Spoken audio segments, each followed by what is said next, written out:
All right. So we're back. Another candidate, and I'm intrigued by this one because this man's running in Illinois, baby. Yes. Which, on the scale of corruption, you got like America, and then you got Illinois, and then you got Chicago, and it's a whole nother world. Right. All right, Anthony Clark. Great to meet you. Pleasure. What district you running in? 7th Congressional District. Okay. Yeah. And what made you decide want to do it? Long story short, I'm a military veteran. I was active duty Air Force. I'm a special education teacher.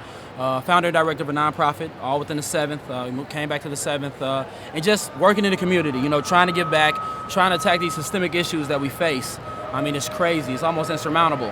So I felt like I needed to do more. You know what I'm saying? Like, what could I do? Where is your district? So actually, we're in the district now. Okay. So the 7th goes out to Lakeshore Drive. It covers kind of the Gold Coast, Hyde Park, a little bit of Inglewood. Then it comes, gerrymandering. I don't even know how they draw these up sometimes. Yeah. Then it goes down into Oak Park, Forest Park, Maywood, Bellwood, Hillside, Westchester, etc. So, but yeah, just not being able to impact change, people still suffering, our current political leaders not really caring. I felt like I had to do more, So when I was nominated for brand new Congress, Justice Democrats, they reached out to me, we vetted each other, and I was like, this is an opportunity for me to create ownership for those who lack it and truly make change and call people out and hold people accountable for the BS that we've been experiencing for so long. Mm-hmm. And who are you up against? Danny K. Davis. He's been in his current seat since 1997. So he's held it for a long time. And again, I thank him for his service, appreciate your efforts, but it's time to get out of the way. Let somebody new, fresh, energized, fire in their belly, truly boots to the ground approach, getting their hands dirty, who understands the issues. It's time for let us do this. We got this. I think this district that he's running for is a perfect example of America going down the fucking toilet. Excuse my French. You have Chicago that was beautified along the river. You got a beautiful downtown area. You could take a boat out in the water. You could have a gelato on the side over the water. It's gorgeous for 10 blocks. Right. And then the rest of the city, I'm sorry to tell you, is struggling. It's like Detroit. It's like San Francisco. It's like Portland. I mean, I could go on, where gentrification and neoliberal policies have pretty much just made the oligarchy stronger. Definitely. Talk about this district and what I just said. Right. I mean, what you just said, you hit it on the head. Chicago is ridiculous because for people that come visit, you'll be downtown, you'll be walking Michigan Avenue, have your little Starbucks, and you think it's beautiful. You think everybody's living well. If you go over 3 blocks, it's like a third world country. People are struggling and suffering. They don't have homes, mental health issues, violence everywhere. And there's so many people that care, that are trying to fight back and change it, but because they're marginalized and they're not valued by the oligarchy, they're not valued by the individuals with power, nobody cares until that property value lowers. Then individuals come in, buy it up, you start seeing Starbucks, pop up, Whole Foods pop up, the Divvy bikes, and you're like, okay, they're gentrifying. Okay. Now they're gonna invest in the community after they move out the individuals that have been struggling and sacrificing for so long to make change. So you have that in this district. You have in communities like Oak Park that has so much money. The educational system is funded by property taxes. Property taxes, your area code or zip code should not dictate your level of opportunity as a student or a family. Mm-hmm. But it does in Chicago. And that's their structure, and it works for them, but it doesn't work for us, So that's why we're truly trying to make change. It's ridiculous. And how does a young, vibrant, articulate, beautiful-looking man like you face up against, let's be honest here, Rahm Emanuel's about as corrupt as they come. Right. The governor of Illinois, Rauner. He's a billionaire. There hasn't been a budget here in 3 years, correct? Right. You basically, Chicago, corruption comes in the coffee. So how does a young person, you're exuberant, you're articulate, you got really a lot of energy. Right. How do you go up against that? Because it's not just money that you're up against. No. It's an ingrained system that all these powerful, the mayor, the governor, the city council, all that. Mike Madigan, too. Right. Oh, don't even get me started on Mr. Madigan. How do you go up against that? Well, good thing, one, I don't drink coffee. Never have. But I think it's about... I do drink whiskey. Nothing's wrong with some whiskey. But it's about educating. I think too often you have people in the public, people in the communities that want to make a difference. Like, they want to make change, they see issues, but they don't know how to act. They need direction. And if you don't act, if you just talk about it, if you just do this, you're complicit in it. So we have to educate the public on what's really going on, because too often with corruption, you may have an individual that you think is speaking for you. Oftentimes we have Democratic leadership that says the right things, they're progressive. You know what I'm saying? But they're really maintaining the machine that exists. So if you educate yourself on really going on, know what type of individuals you're donating money to, track the money, hold them accountable.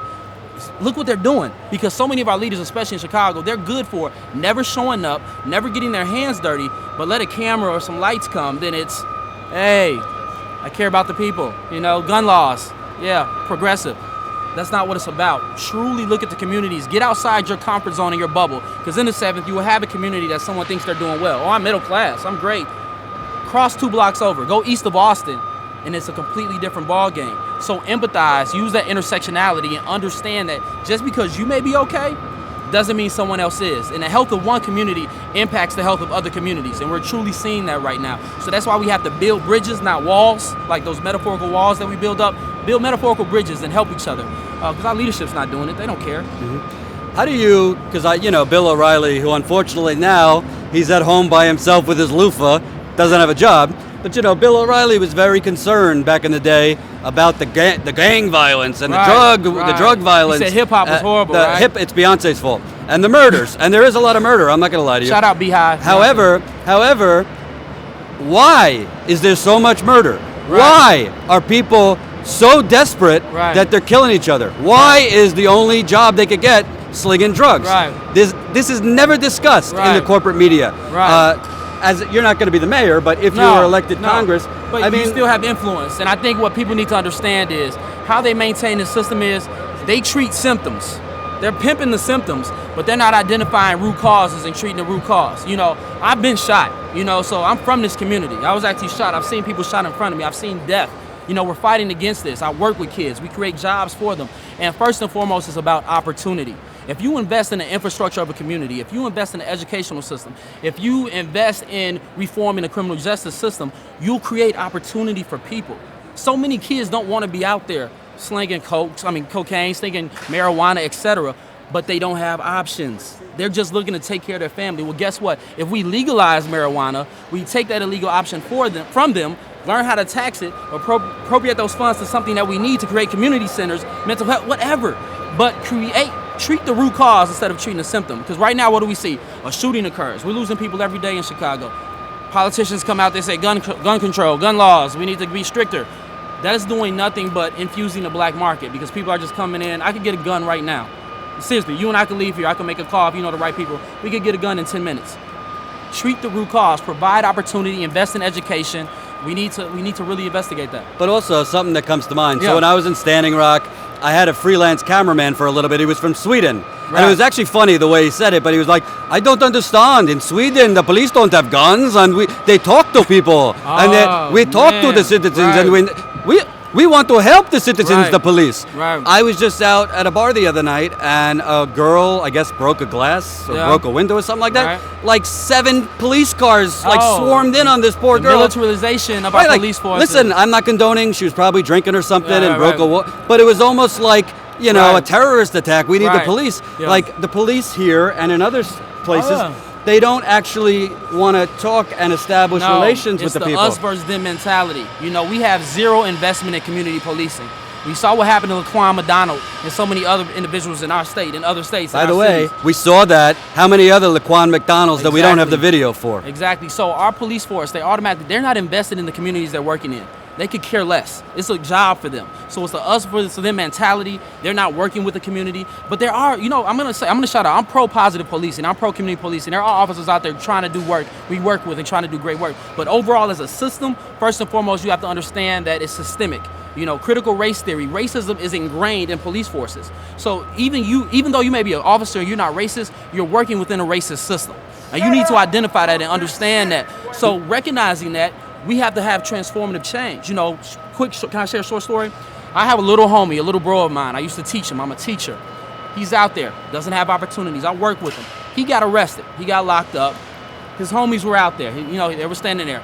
I saw an officer drive by after they locked up my former student, get on their loudspeaker, "You guys are losers." What is that? Like literally blaring this out. "You guys are losers. You're gonna be nothing." Is that community policing? Is that believing in your community? They have zero investment, man. It's militarization. They're the enemy. You can't operate like that. You have to care about the people you serve. It shouldn't be about a check. But for our politicians and many of our police officers, it's a check to them. dare I say, I don't want to stroke your ego too much. I feel a little Nina Turner in you. You got a little Nina Hey, I Turner love in Nina. you. Shout out Nina. Yeah. Where can people find out more about you? Right. Remind them who you're running against, Definitely. if they want to support you. Anthony Clark. I'm running in the Illinois 7th Congressional District. The incumbent is Danny K. Davis. Been in office since 1997. I thank you for your service. I truly do. But it's time for a change. I'm running with brand new Congress, Justice Democrats. How does the shorty say? Google us. Google me. You can look us up and learn about the progressive platform. It's about people over politics, post-partisan effort. We truly believe that. And we're going to make a difference, man. We're winning this. Only way to do it. I'm telling you, it's a conspiracy every single time. Every single time we have a powerful statement. The establishment is here. They are using a forklift to drown our message. Right. But I won't let them. And AnthonyClark2018.com is the website. We need all the help we can get. It takes all of us. I'm just not running. We're all running. So it takes a team effort. But we got to be tired. We got to step up. Don't be complicit. You see something, say something, you need to act. Okay? Don't take a selfie picture and get some likes and think you're doing something. Actually make some change. Thank you, sir. Appreciate it. I appreciate Really it. Humble. Yeah.